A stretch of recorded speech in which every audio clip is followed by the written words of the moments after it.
the staffing industry would be better if? I think if they cared about marketing and branding more, and that's just from my marketing list. That's the best answer I've ever received.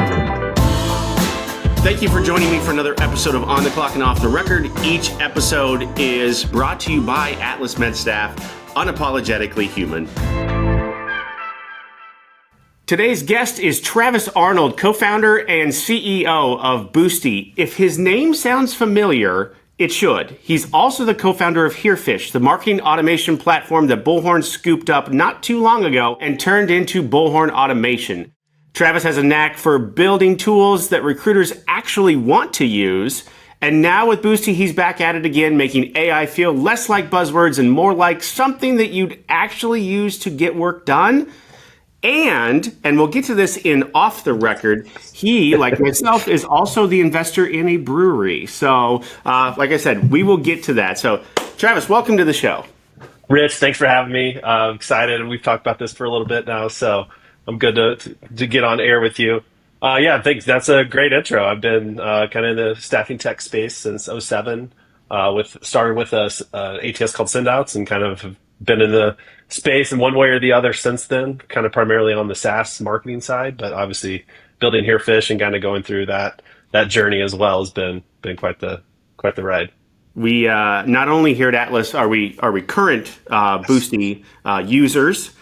We were also early adopters to Herefish too. So I can't wait to talk about this and kind of just so the idea behind this is really so like our travelers understand, like when we're communicating with them, like, or, that type of thing, like how that's happening, and like products like yours are integral to that communication. Yeah. I mean, I think when you look at, let's like backtrack, you've been in the space for a while too. So go back 15, 20 years. It's like, oh yeah, you leave it up to the person to remember to contact a person coming off assignment. It's just a very basic use case.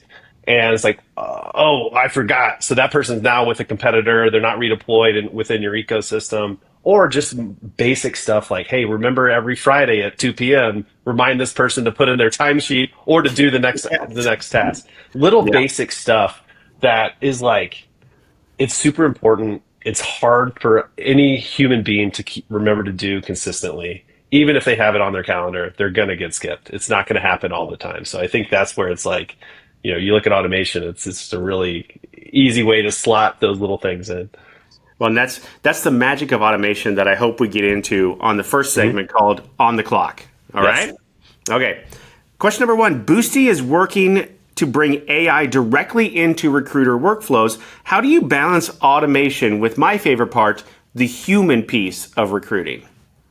Yeah, I think that's, okay, put it on a Herefish hat. It was kind of one of the early things. It's like, okay, we want to do this on behalf of the recruiter, but everything needs to go back to the recruiter so they can kind of have that one-to-one personal interaction. I think that was kind of like our first kind of big use case. Like, how do we get this from the actual recruiter, not like a general normalized, general one point inbox?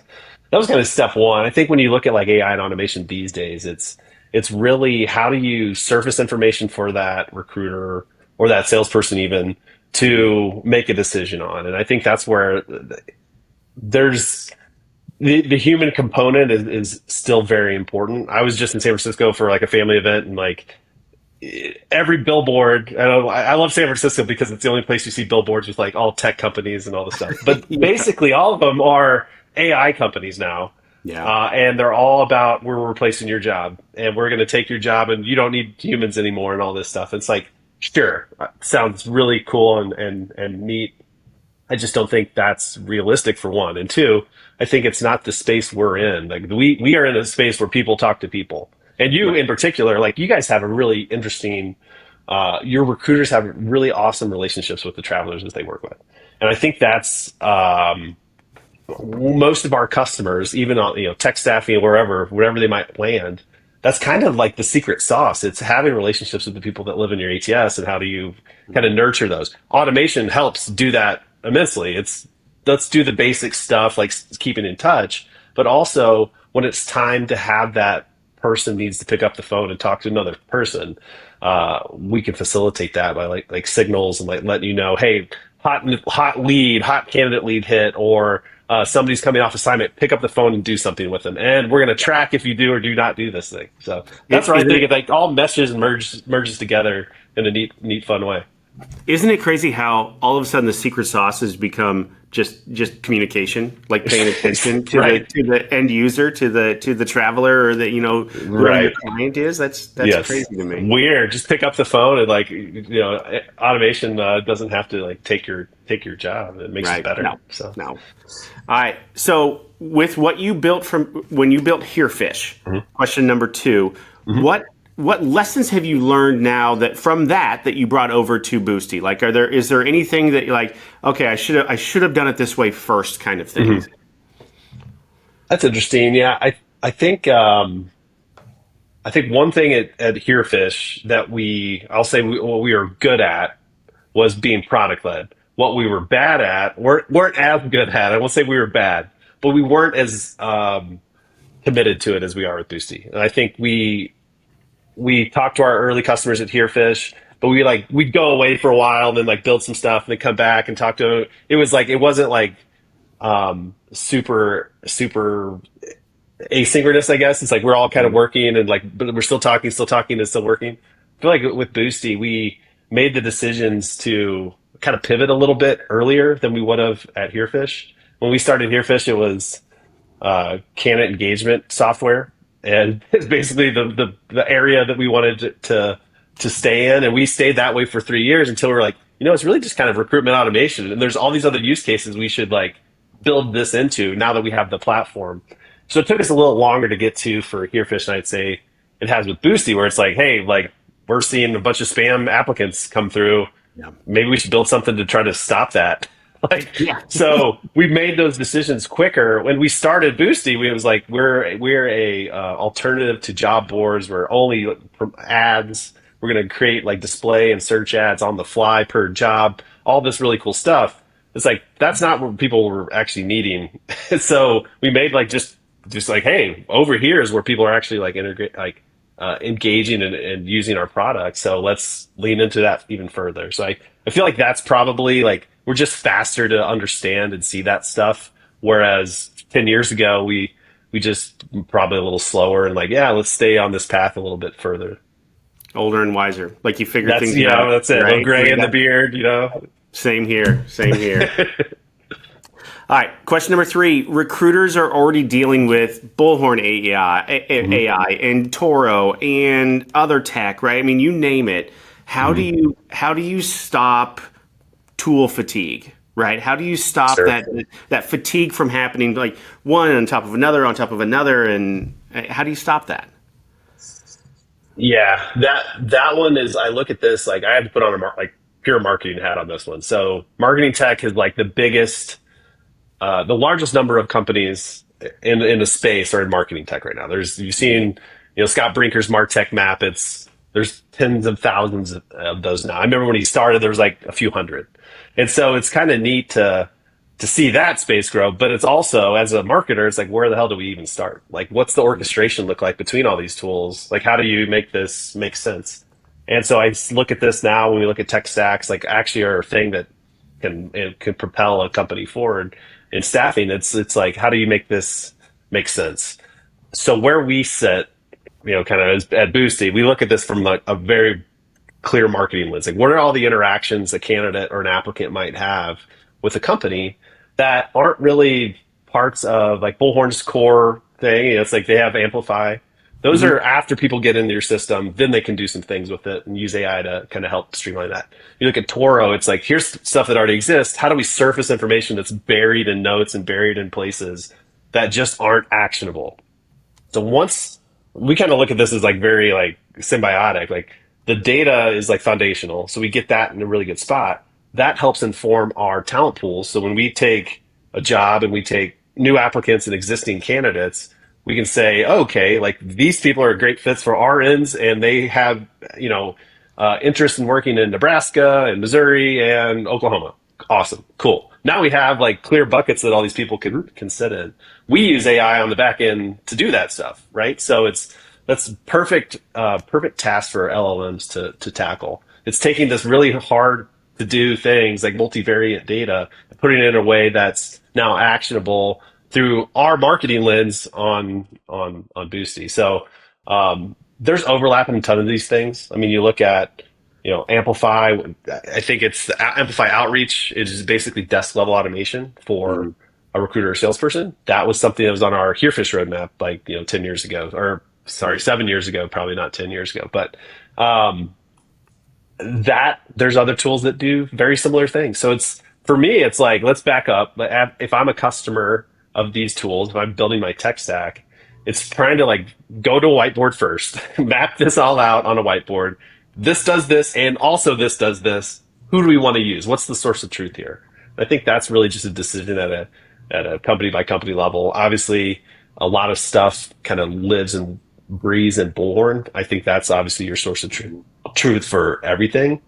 But what tools you use on top of that Bullhorn may or may not do, I think it's up to the use case for each customer. Well, and I think too, like when we introduce it to our recruiters, there's an AI workflow automate or an automation workflow, right? Is there an AI workflow that happens? Like Boosty has to happen on the front end in order for Yep. Toro to then work, and then in order for Amplify to Totally. work, and right that. So Yeah. think of it as a workflow that you don't even see happen. That Yes. just when you open it and you get to that candidate screen, it gives you all that information because it did all this on the front side that you didn't even realize was happening.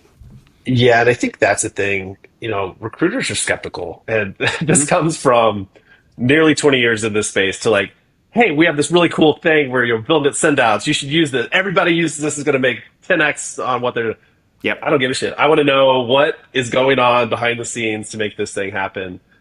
This is my work. This is how I work today. I'm not changing. So it's really, it's for me, it's always like, how do you clearly define like, okay, Boost is going to be on the front end. And yeah, like you said, it's going to go in. The data is coming in now is a little cleaner than it was, a little bit more structured. Toro can now take this, fill in extra places, like use that as one of their signals. And Hmm. then all of the output of that, like to me, AI is most impactful when like a recruiter doesn't have to like do a prompt. Like it's just happening. Like they're the Yep. beneficiaries of all these tools working together in concert to like give them the right stuff so they can go make an additional placement or build another stronger relationship with a candidate. So, based on all that, question four: what metrics or signals should staffing leaders like myself care about when we're evaluating like AI-driven tools, insights, that type of thing?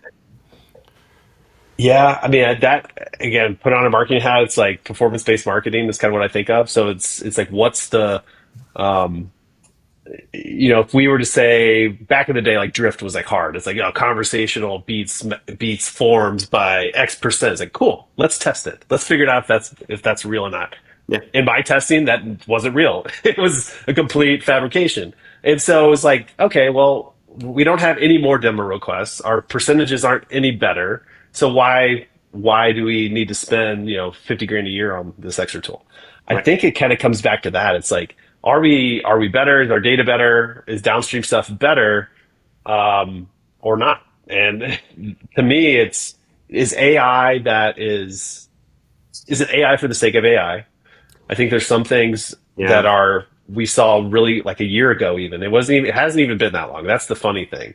It was like a year ago, we had all these wrappers that were basically just LLM wrappers doing a thing for you. Yep. And some of those things they should just be like table stakes at the ATS level, and they shouldn't be a feature that you like go off and have to like purchase. Like job description rewriting is pretty basic. I don't think you should have to have like a whole tool just for that. Now, if Yep. that tool does more, awesome. Like if having a strong job description leads to X, Y, and Z, great. But if it's like that's what you're buying, I don't know if that's the selling hook. So I don't know. It's not really a one hard metric for that. I think it's kind of based on what are you trying to get out of it. If it, I see a bunch of sales and recruiting tools like let's Mhm. rewrite your emails and all that stuff. Um, so it's like, are you making more contacts with prospects because Mhm. the sales tools be able to amplify your reach? Like, if yes, then great. Spend X, Y, Z on it and Yep. move on. I don't know. I think it's kind of a tool by tool basis and figure out the business problem you're trying to solve with it first Mhm. versus just getting it just so you can say you have AI in your company. I absolutely agree. And I think one of the things that our staffing industry, in particular, healthcare staffing, got pretty set in our ways. And we thought perception's reality. We perceive it to be this way. And like you said, it absolutely was not. Like there are so many things we're finding now that we were just wrong about. And now we can use AI in smart ways, and we can use automation in smart ways in order to correct those mistakes that we've made over and over and over again through the years. Yeah, I think working with you guys in particular, like it's like eye opening for us. Like sit downs, we were hyped very much in tech, and when we work with Bullhorn, it was like with tech, and then healthcare is like, oh, it's kind of been this like I know what you're doing, it's fundamentally the same, but how you get there can be a little bit different. Yeah. And so to me, I was like, oh, well, that's interesting. I see how that is a thing. For us, it's been eye opening and helpful because our whole goal is how do we make this tool configurable and not have to be customized, right? I think when you look at ATSs, how do we customize and bend it to us? And sometimes like that could just be a configuration. Like in your case, where we have specialties and disciplines. Like we have an RN with these specialties or disciplines and specialties.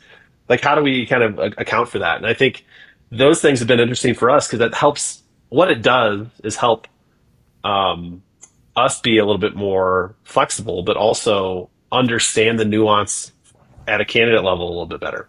And I think that's where it's like, again, going back to like starting companies, it's very fun working with those early customers that are just like, oh yeah, like here's how we use it. Like, oh, okay, how can we make this so anyone could like how could we change this a little bit so it's a configuration and not a customization at a per customer level. So yeah.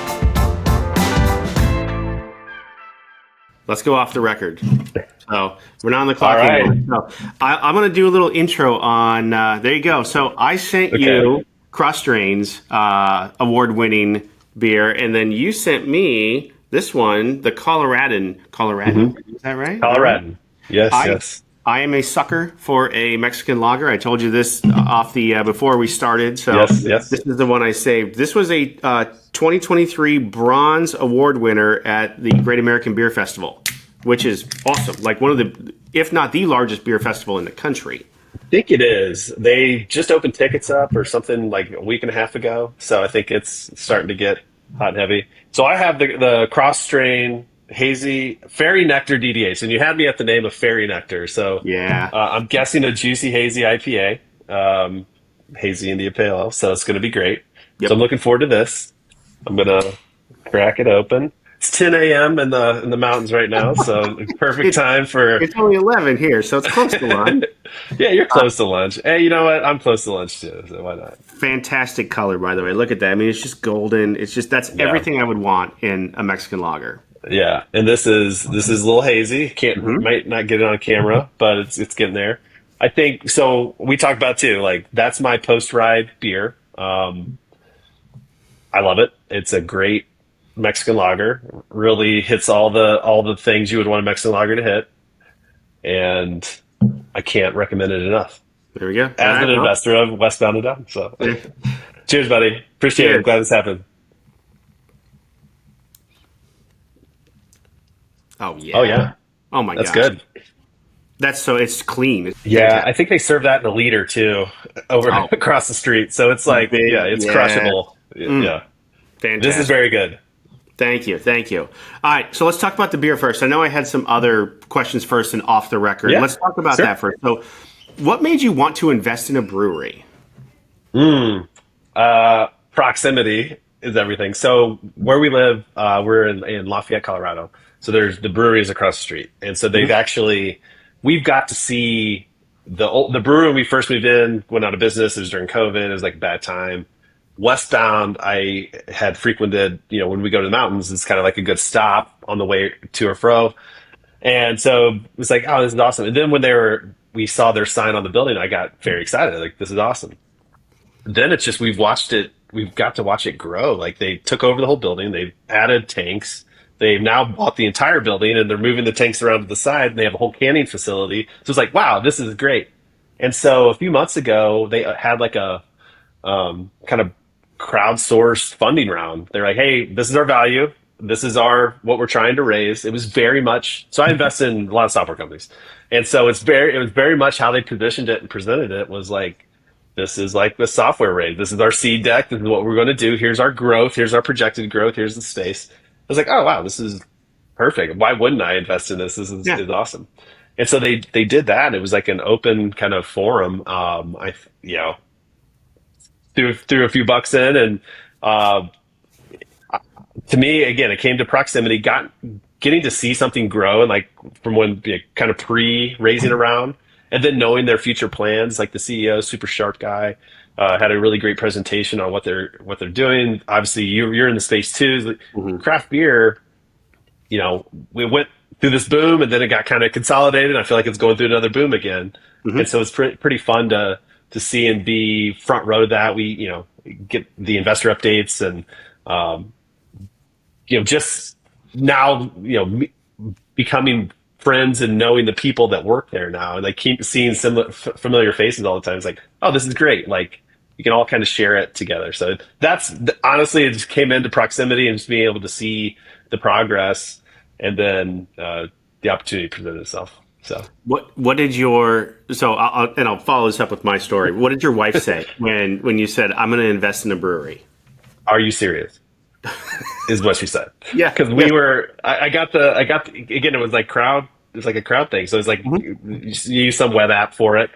We were out of friends and like, oh, this is awesome. And so it just kind of did it on my phone. And it was like, hey, we just invested in a brewery. And she's like, are you serious? Like, she's used to this nonsense. Like, I'm sure your wife's very similar. Like, I'll be like, oh yeah, we just invested in this software company or just did this other dumb thing.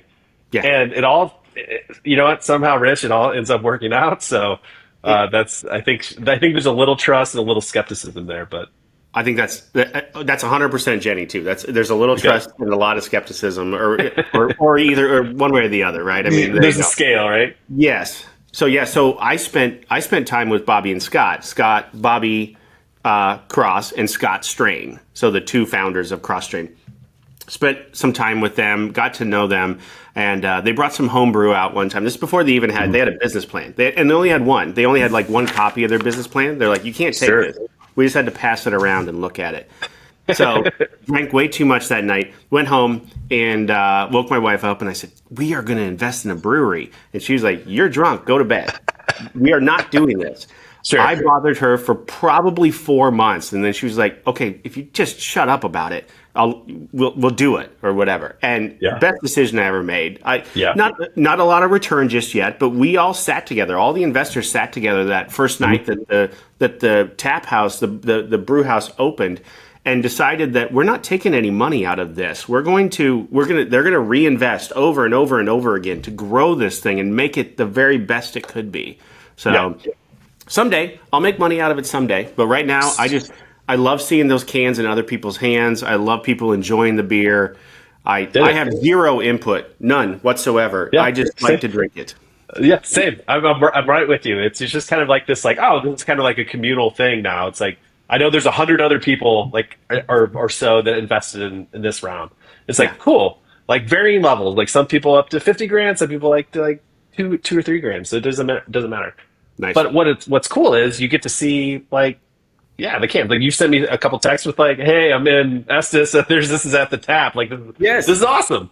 It's cool to see it that way. And like the expansion plans they have and very similar. It's just to Cross Strain. It's like you get to see how it's grown and like what that investment has done to help do the thing they thought that it could do.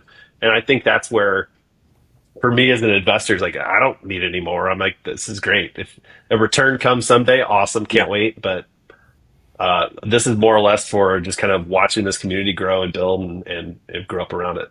And the joy out of just seeing the smiles on people's faces when I go to the brewery, or I go to, they have another location downtown that was during the College World Series is part of like the community down there. And it's awesome. It's so much fun. So, all right, I got a couple questions about Herefish now too that I'd like to ask off the record if we could. Sure. Looking back on that acquisition, and I get it. Like there's things you can talk about and things you can't. Is there anything you wish you had done differently? I That's a good one. And to be fair, like we're all friends with Bullhorn and everything else, right? I'm not looking for dirt here whatsoever, but No. like, is there anything that you could learn from an entrepreneurial standpoint? Like, gosh, I should have just done this instead. Yeah. No dirt.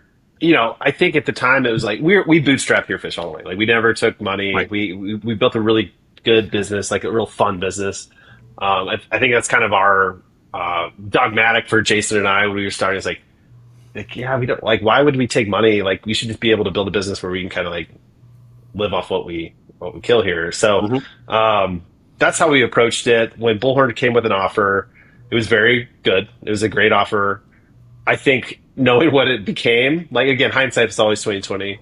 We could have probably held out a little bit further. But it was like, yeah, let's sell it. This seems to be a great time. Like it was all the tea leaves kind of aligned. One of our old mentors, like the ex CEO of Sendouts, was like, yeah, you guys would be stupid. He was like a head of a VC. Like you should take this. Like this would be dumb not to take this. And so we kind of took all that advice. In hindsight now, if that same situation were to present itself, having gone through that, we'd probably take a little bit more time. And I think that is okay. I mean, to be fair, like Bullhorn was awesome with it. We've known that team for a really long time. They acquired Sendouts in 2012. We've all worked there in some capacity over the past decade plus. But we would have just probably taken a little bit more time. Like at the time, it's like we were like, from LOI to close was probably 5 to 6 weeks. Like it wasn't. Really? It didn't take a long time. Wow. We were like, let's go, because Jason and I had a rule: if anybody wants to give us money or anybody wants to do this stuff, like we don't want to bullshit around about it. Like let's just like get it done or not get it done. It's a yes or no. We don't want to stick in this maybe phase. Yep. And so we got LOI was a quick turnaround. And then from that point forward, it was like, let's just work on diligence. Our job is diligence for the next few weeks so we can get this to a point where we know it's a true thumbs up, thumbs down after we get all this documentation in. So, I think we not to say we rushed it, but I would say we probably would have taken a little more time, maybe put on some negotiation hat a little bit harder than we did. But all that's to say is like we had an awesome exit. We had a great time. It's like afforded me a lot of fun lifestyle where I get to start another business and do all this other stuff. Yep. But I think that would probably be the only thing, if that.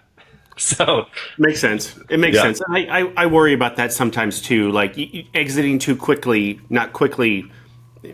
Making the exit too fast, right? And not crossing all the T's, dotting all the I's, doing all those things. Like. And not that you're chasing the money, just like you feel like you have to get it done. Like I feel like I have to go 100 miles an hour all the time. Same. And I have to remind myself to slow down on some of this stuff.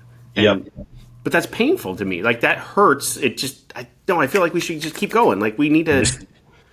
There's no. You feel like it's a failure if you aren't going forward and you're stopped. So I relate more than you possibly could know. So, but. Yeah, it's healthy too. Like it's why we probably started businesses. It's like this is, you got to keep moving. Like if you're not moving, then you're dying. It's kind of that mentality. Yeah. So then what am I doing here? If I'm not growing and moving forward, then what am I doing? And sure. Yeah. Yes, exactly. Yeah. I don't disagree with you on that. It is hard though to slow down. Like one thing in particular, I've been doing a lot like webinars and podcasts lately with folks in the space. I've done these over 20 years now. I've done quite a few. But one thing I recognize is I talk too fast. So I've tried to slow myself down, which is really, really difficult to do when your mind is just like, hamster wheeling up there. So I know, and you've probably seen this happen with me. I know when I talk too fast, when my stutter that I had in kindergarten comes back, or I can't, my brain doesn't catch up. And so I'm like, and like trying to get there, like, nope, now I need to know, I slow down. I got to slow down here. Yeah. Off the gas. Yep. And you don't have to put the brakes on. You just have to take the foot off the gas. Just slow down a little bit. Yeah. Just cruise for a second. Yeah. All right. Last question off the record. Is there anything in Herefish or Boostie that a feature or a part of it that just didn't land And what did you learn from that? Like you were like, no, we're doing this. Like, it's going to be part of the product offering. We're going to do this, and it just didn't work. And what was it, and what did you learn from that?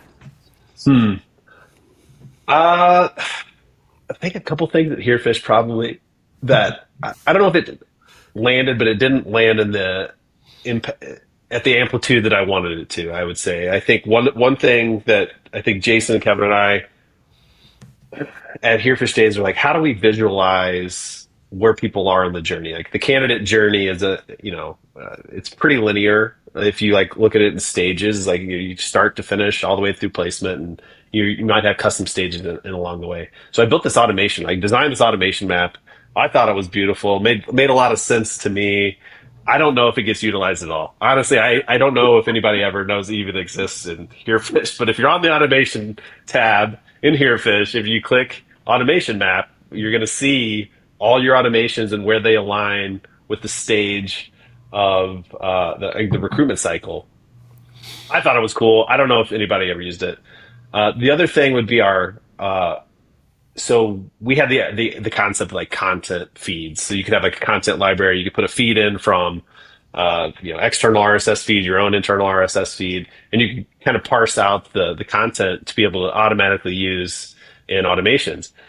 I don't know if that gets used either. Like very few people I know have used that. So we try to make fewer of those mistakes at Boostie. I think we're pretty good at where we are. Like I said, we kind of had a little pivot from we're an ad platform to now we're kind of like a talent marketing platform. Like we kind of want to consume all the touch points a person might have with a company without reshuffling their tech stack. So I think we're pretty good at Boostie, but I think definitely have seen stuff and built stuff in past companies where just didn't land as good as you like.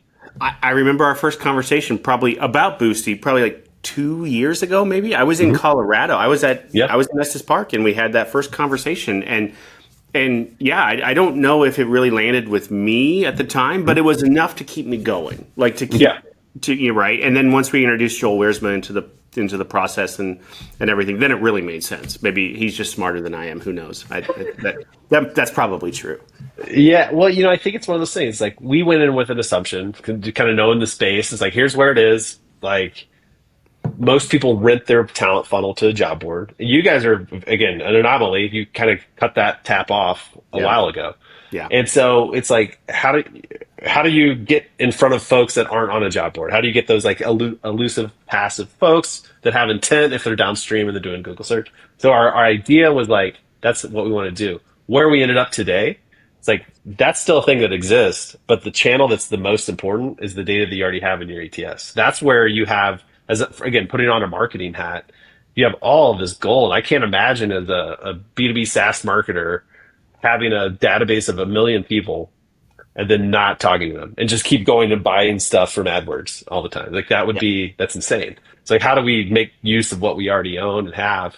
And so that's kind of our mentality. It's like, how do you get the most quality out of what you have? There's all these external channels that we can leverage and use, but I think that the people you have internally, let's just start automating those outreaches and those processes without a lot of building. And I think that's, again, we talked about overlap earlier. It's like there's some overlap with Herefish, there's overlap with Sense, but we are looking at this from a top of funnel automation configuration. You click a button and it just goes. You don't have to do a bunch of stuff. Yep. You're just the beneficiaries of this kind of activity that's happening and this engagement that's happening. And then the touch points that those candidates interact with are super elegant, super clear process. We're knocking out the fakes. We're also capturing people and meeting them where they are. If they're not ready to apply, then we just get a little bit of information and start building a list of people that are potentials for the future. So I don't know, long-winded way to say what we built and didn't work, but here we are. There you go. All right, rapid fire. Here's my last 5 questions for you. Are you ready? Got it. Yeah. All right. First question: pizza, wings, or beer, or burgers? Beer. I think I've made that mistake multiple times, but yeah, pizza, wings, burgers. Pizza. Okay, I think you're my first pizza. I mean, the correct answer is wings, but okay, that's fine. Okay, hey, that's fair.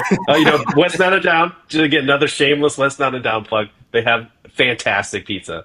Nice. So, There we go. yeah. Next time I'm there, I can't wait. Like we get up there all the time, like around there. So I'm Yes. going to make it a point. So Dude, you got to. yeah. All right. Second question: the worst business advice I ever received was.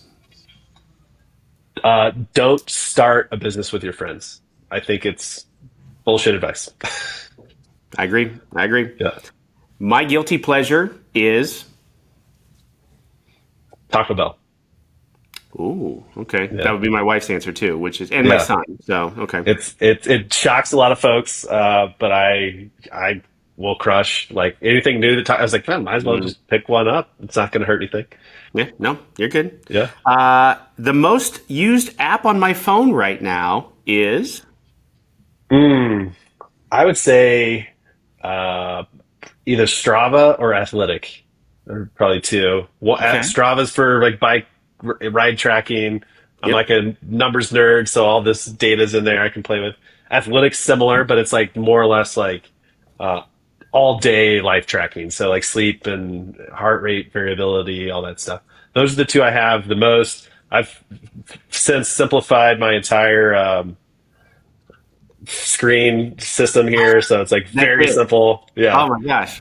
yeah. That's how I live now, just to try to keep the just doom scrolling to a minimum. But I'd say one of The those two noise. apps. Yeah, Yeah. the noise exactly. Yeah. No, I get it. All right. Last question. The staffing industry would be better if.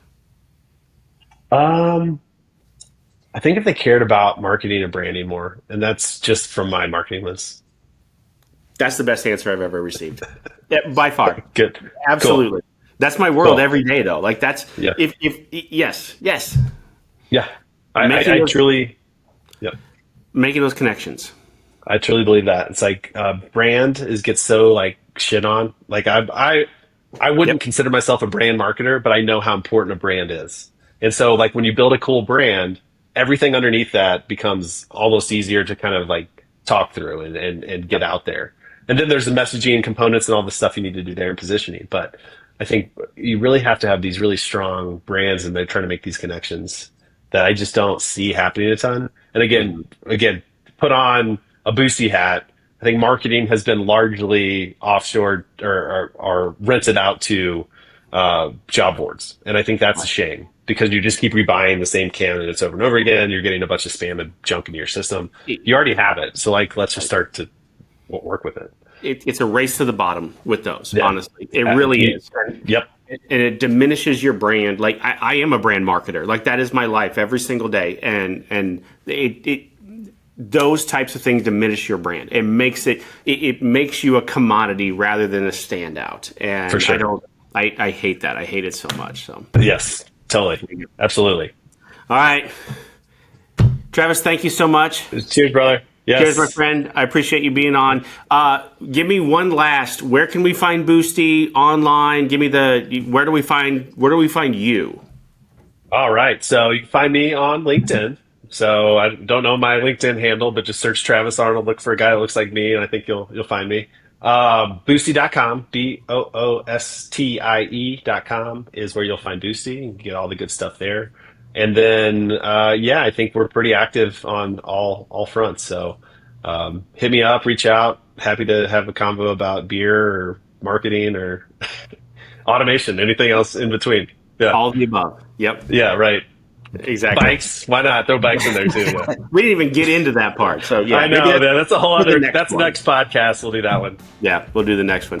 All right, my friend. Thank you so much. I appreciate you being on All with right. me. Thanks, Rich. See you next time. Join us for our next episode where we talk to another industry insider about the staffing world.